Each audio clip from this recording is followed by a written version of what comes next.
Hello aspirants, നമുക്ക് PSC ബുള്ളറ്റിനിൽ വന്ന ഒരു ചോദ്യം ചെയ്ത് പഠിക്കാം. ഇത് PSC മാത്സ് പ്രിപ്പയർ ചെയ്യുന്ന ബിഗിനേഴ്സിന് വേണ്ടിയിട്ടുള്ളതാണ്. മാത്സിൽ വലിയ ഗ്രാഹ്യമൊന്നുമില്ല, എന്നാൽ പഠിക്കണം എന്ന് ആഗ്രഹമുണ്ട്, അത്തരക്കാർക്ക് വേണ്ടിയിട്ടുള്ളതാണ്. നല്ല എക്സ്പേർട്ടായിട്ടുള്ള ആൾക്കാരെ ഈ വീഡിയോ കാണണം എന്നില്ല. ഓക്കെ, പഠിക്കാം. ശരത്ത് അവൻ്റെ വീട്ടിൽ നിന്ന് നേരെ കിഴക്കോട്ട് 5 കിലോമീറ്റർ സഞ്ചരിച്ചു. അവിടെ നിന്ന് വടക്കോട്ട് 3 കിലോമീറ്റർ സഞ്ചരിച്ചു. വീണ്ടും അവിടെ നിന്ന് പടിഞ്ഞാറോട്ട് 1 കിലോമീറ്റർ സഞ്ചരിച്ച് സ്കൂളിലെത്തി. എങ്കിൽ വീട്ടിൽ നിന്ന് സ്കൂളിലേക്കുള്ള കുറഞ്ഞ ദൂരം എത്രയാണ്? അപ്പോൾ ശരത്ത് എങ്ങോട്ടോ ഒക്കെ പോയിട്ട് സ്കൂളിലെത്തിയിട്ടുണ്ട്. നമ്മളോടുള്ള ചോദ്യം അയാളുടെ വീട്ടിൽ നിന്ന് സ്കൂളിലേക്കുള്ള കുറഞ്ഞ ദൂരം എത്രയെന്നാണ്. അപ്പോൾ ഇത് നമുക്ക് സോൾവ് ചെയ്യണമെങ്കിൽ ആദ്യം നമ്മളുടെ ഈ ഒരു പിക്ചർ ആവശ്യമായിട്ടുണ്ട് എന്ന് മനസ്സിലാക്കണം. അപ്പോൾ ഈ ചോദ്യത്തിനെ ഒന്ന് വരച്ചെടുക്കാം. അപ്പോൾ ഇത് ശരത്തിൻ്റെ വീടെന്ന് വിചാരിക്കാം. ഇത് വരയ്ക്കണമെങ്കിൽ ഇനി ഇതിൻ്റെ ഡയറക്ഷൻസ് അറിഞ്ഞിരിക്കണം. എങ്ങനെയാണ്? അതിനുള്ള റെഫറൻസാണ് ഈ കൊടുത്തിരിക്കുന്നത്. ഓക്കെ, നോർത്ത് ഇങ്ങോട്ട് പോകണം, ഈസ്റ്റ് ആണെങ്കിൽ ഇങ്ങോട്ട് പോകണം, സൗത്ത് ആണെങ്കിൽ ഇങ്ങോട്ട് പോകണം, വെസ്റ്റ് ആണെങ്കിൽ ഇങ്ങോട്ട് പോകണം. ഓക്കെ, അപ്പോൾ നമുക്കൊന്ന് വരയ്ക്കാം. ഇവിടെയാണ് ശരത്തിൻ്റെ വീട്. ചോദ്യം നോക്കിക്കേ, അവിടെ നിന്ന് നേരെ കിഴക്കോട്ടാണ് 5 കിലോമീറ്റർ സഞ്ചരിച്ചത്. അപ്പോൾ കിഴക്കോട്ടെന്ന് പറയുമ്പോൾ നിങ്ങൾ ഇത് റെഫറൻസ് നോക്കിയിട്ട് പറഞ്ഞേ, എങ്ങോട്ടാണ് പോകേണ്ടത്? ഇങ്ങോട്ട്. 5 കിലോമീറ്റർ ഇങ്ങോട്ട് സഞ്ചരിച്ചു. അവിടെ നിന്ന് വടക്കോട്ട് സഞ്ചരിച്ചു. ഇങ്ങനെ കിഴക്കോട്ട് പോയിക്കൊണ്ടിരിക്കുന്ന ആളിനെ ഇനി വടക്കോട്ട് പോകണമെങ്കിൽ നിങ്ങളിത് നോക്കിയിട്ട് പറയാം, എങ്ങോട്ട് പോകണം? നോർത്തിലേക്ക് പോകണമെങ്കിൽ മുകളിലേക്ക് പോകണം അല്ലേ? അപ്പം നമ്മളിനി ഇങ്ങോട്ട് ഈ ഡയറക്ഷനിൽ ഒരു വര വരച്ചു. എത്ര കിലോമീറ്റർ പോയി? 3 കിലോമീറ്റർ പോയി. അവിടെ നിന്ന് വീണ്ടും പടിഞ്ഞാറോട്ട് സഞ്ചരിച്ചു 1 കിലോമീറ്റർ. അപ്പോൾ ഇങ്ങോട്ട് വടക്കോട്ട് പോയിക്കൊണ്ടിരുന്ന ആൾ പടിഞ്ഞാറോട്ട് പോകണമെങ്കിൽ വീണ്ടും ദിശ എങ്ങോട്ട് മാറും? ഇങ്ങോട്ട് മാറും. ഇതേ നോക്കിക്കേ, കണ്ടോ? അപ്പോൾ ഇങ്ങോട്ട് അയാൾ ട്രാവൽ ചെയ്യണം, പടിഞ്ഞാറോട്ട് ട്രാവൽ ചെയ്യണം. അപ്പോൾ ഇങ്ങനെ വന്നിരുന്ന ആൾ ഇപ്പോൾ എങ്ങോട്ട് പോന്നു? പടിഞ്ഞാറോട്ട് 1 കിലോമീറ്റർ സഞ്ചരിച്ചു. അപ്പോൾ സഞ്ചരിച്ചപ്പോൾ സ്കൂളിലെത്തി. ചോദ്യം ഇതാണ്, അപ്പോൾ ശരത്ത് ഇങ്ങനെ സഞ്ചരിച്ചാണ് സ്കൂളിലെത്തിയത്. വീട്ടിൽ നിന്ന് സ്കൂളിലേക്കുള്ള കുറഞ്ഞ ദൂരം എത്രയാണ്? ഇത് വീട്, ഇത് സ്കൂള്. ഇവിടെ നിന്നുള്ള കുറഞ്ഞ ദൂരം കിട്ടണമെങ്കിൽ ഇതിങ്ങനെ ജോയിൻ ചെയ്താൽ ഇങ്ങനെ നേർരേഖ വരച്ചു കഴിഞ്ഞാൽ കിട്ടുന്ന ഒരു ദൂരമാണ് ഏറ്റവും ഷോർട്ടസ്റ്റ് ഡിസ്റ്റൻസ്, ഏറ്റവും കുറഞ്ഞ ദൂരം എന്ന് പറയുന്നത്.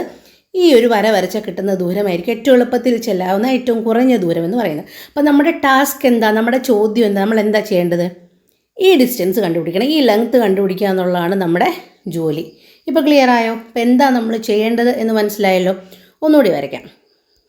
അപ്പോൾ നമ്മൾ ഇങ്ങനെ വന്നു, മറ്റേ ഒത്തിരി വര ആയതുകൊണ്ടാണ് ഒന്ന് ശരിയാക്കി വരയ്ക്കാമെന്ന് വിചാരിച്ചു. ഒരു സെക്കൻഡ്.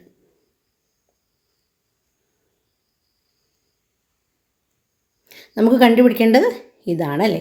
എങ്ങനെ ഈ സൈഡ് കണ്ടെത്താൻ പറ്റും എന്ന് നമുക്കൊന്ന് നോക്കാം.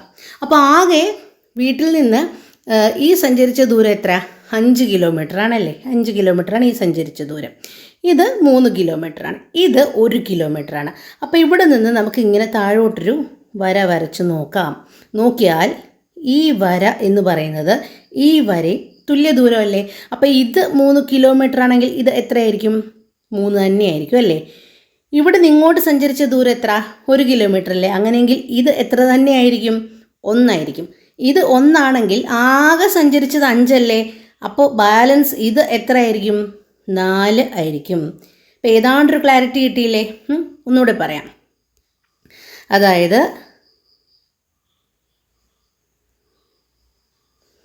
ഈ സഞ്ചരിച്ച ദൂരം 5 കിലോമീറ്റർ ആണ്, ഇത് 3 കിലോമീറ്റർ ആണ്. ഇവിടെ നിന്ന് നമ്മളൊരു താഴോട്ടൊരു വര വരച്ചു കഴിഞ്ഞാൽ അത് എത്ര തന്നെയായിരിക്കും? ഇത് 3 കിലോമീറ്റർ ആയതുകൊണ്ട് ഇതും 3 തന്നെയായിരിക്കും. ഇത് ടോട്ടൽ 5 കിലോമീറ്ററാണ് സഞ്ചരിച്ചിരിക്കുന്നത്. ഇത്രയും ഭാഗം 1 കിലോമീറ്റർ ആയതുകൊണ്ട് ഇത്രയും ഭാഗം എത്ര തന്നെയായിരിക്കും? 1 കിലോമീറ്റർ ആയിരിക്കും. അതിൻ്റെ ബാലൻസ് എത്രയായിരിക്കും? 5 - 1 4 ആയിരിക്കും ഇവിടെ വരുന്നത്. ഇപ്പോൾ നിങ്ങൾക്ക് എന്തോ ഒരു ഐഡിയ കിട്ടിയില്ലേ എങ്ങനെയോ സോൾവ് ചെയ്യാൻ പറ്റുമെന്ന്? ഇതെന്തോ എവിടെയോ കണ്ടിട്ടുണ്ടല്ലോ. നമുക്ക് തുടർന്ന് പഠിക്കാം. ഓക്കെ, ഇത് കണ്ടിട്ടുള്ളത് പൈതഗോറസ് തിയറം പഠിച്ചപ്പോഴാണ് നമ്മൾ ഇങ്ങനത്തെ ഒരു കാര്യം കണ്ടിട്ടുള്ളത്. എന്താണത്? ഇപ്പം ഇങ്ങനെ കിട്ടിയ ഷേപ്പ് എന്താണ്? ഇങ്ങനെ കിട്ടിയത് എന്താണ്? ഇങ്ങനെയാണ് നമുക്ക് ഷേപ്പ് കിട്ടിയിരിക്കുന്നത്. ഇത് 3, ഇത് 4ഉം ഇതാണ് നമുക്ക് കണ്ടുപിടിക്കേണ്ടതും. ഇതാണ് റൈറ്റ് ആംഗിൾഡ് ട്രയാങ്കിൾ. എന്താണ് റൈറ്റ് ആംഗിൾഡ് ട്രയാങ്കിൾ എന്ന് പറയുന്നത്? ഇവിടെ ആംഗിൾ 90 ഡിഗ്രി ആയിരിക്കും.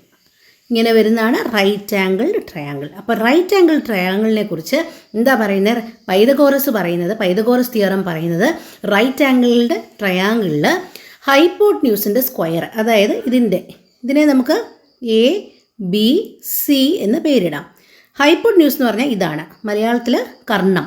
അപ്പോൾ കർണം സിയും എയും ബിയും മറ്റ് 2 വശങ്ങളുമാണെന്ന് വെച്ചു. അപ്പോൾ എങ്ങനെയാണ് മട്ടത്രികോണം, അതായത് റൈറ്റ് ആംഗിൾഡ് ട്രയാങ്കിളിൽ കർണത്തിൻ്റെ വർഗം, അതായത് സിയുടെ സ്ക്വയർ എന്ന് പറയുന്നത് പാദത്തിൻ്റെയും ലംബത്തിൻ്റെയും വർഗത്തിന് തുല്യമായിരിക്കും. പാദം എന്ന് വെച്ചാൽ എ അതിൻ്റെ സ്ക്വയർ പ്ലസ് ലംബം എന്ന് വെച്ചാൽ ബി അതിൻ്റെ സ്ക്വയർ.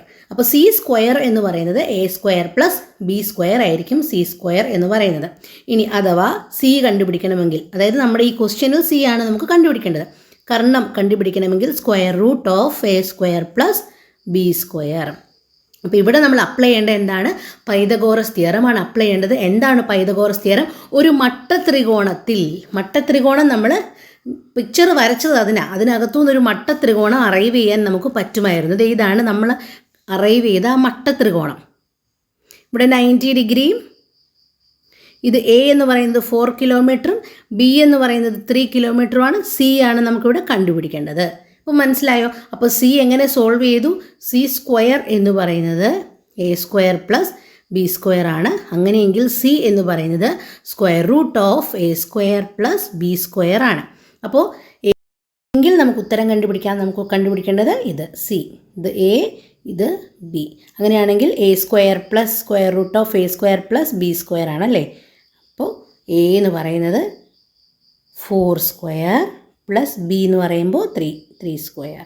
4 square 16 plus 9. അപ്പോൾ 16 plus 9 25. Square root of 25 is 5. ഉത്തരം എത്ര?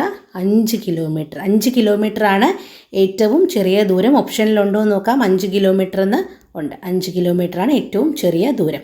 മനസ്സിലായോ? അല്ലെങ്കിൽ 5 പ്ലസ് 3 പ്ലസ് 1 9 കിലോമീറ്ററാണ് സഞ്ചരിച്ചിരിക്കുന്നത്.